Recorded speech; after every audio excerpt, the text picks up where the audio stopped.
পাইছো আজি নতুন এটি জীৱন কৰি যিছো গ্ৰহণ পালো পৰিত্ৰাণ মই পাইছো আজি নতুন এটি জীৱন কৰি যিছো গ্ৰহণ পালো পৰিত্ৰাণ সৰগৰে ৰাজ্য জীৱনৰ পুস্তকত সৰগৰে ৰাজ্য জীৱনৰ পুস্তকত লিখা হ'ল মোৰ মহান ত্ৰাণকৰ্তা প্ৰভু যীশু খ্ৰীষ্টৰ নামত আপোনাক অভিনন্দন।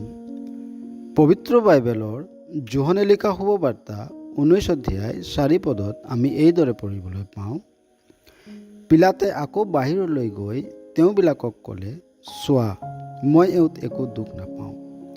ইয়াকে তোমালোকে জানিবৰ কাৰণে তোমালোকৰ আগলৈ এওঁক উলিয়াই আনিছোঁ। যি ৰাতি প্ৰভু যীশুক শত্ৰুৰ হাতত সদাই দিয়া হৈছিল, সেই ৰাতি তেওঁক মৃত্যুদণ্ডেৰে দণ্ডিত কৰিব পৰা দুখ তেওঁত আছেনে নাই, পিলাতে ইয়াক পৰীক্ষা কৰি চোৱাৰ পিছত তেওঁ এই ঘোষণা কৰিছে যে মই এওঁত একো দুখ নাপাওঁ। এই সময়ত প্ৰভু যীশুৰ সন্মুখত এই জগত দুই ভাগত বিভক্ত হৈ আছে, যিহুদী আৰু অন্য।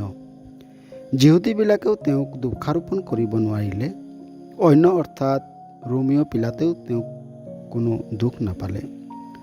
প্ৰভু যীশু জগতৰ সন্মুখত নিৰ্দোষ নিষ্কলংক হোৱাৰ পাছতো তেওঁবিলাকে তেওঁক ক্ৰুচাৰোপণ কৰিলে। সাধাৰণভাৱে পৰা ব্যক্তিৰ বাবে এয়া এক আকস্মিকভাৱে ঘটা এটা ঘটনা হয়, কিন্তু এই ধৰণৰ মৃত্যুৰ বাবে প্ৰভু যীশুক লৈ পুৰণি নিয়মত ভাৱবাণী কৰা হৈছিল।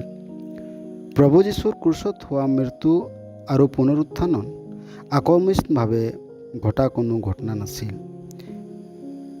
কিন্তু এয়া এক ঈশ্বৰৰ যোজনা আছিল, যাতে মানুহে ইয়াক বিশ্বাস কৰাৰ দ্বাৰাই পৰিত্ৰাণ পাব পাৰে। পাপী মানুহক পাপৰ পৰা মুক্তি দিবলৈ এয়াই ঈশ্বৰৰ একমাত্ৰ উপায়। এই উপায় অৱলম্বন কৰি পৰিত্ৰাণ পাবলৈ ঈশ্বৰে আপোনাক সহায় কৰক। ধন্যবাদ।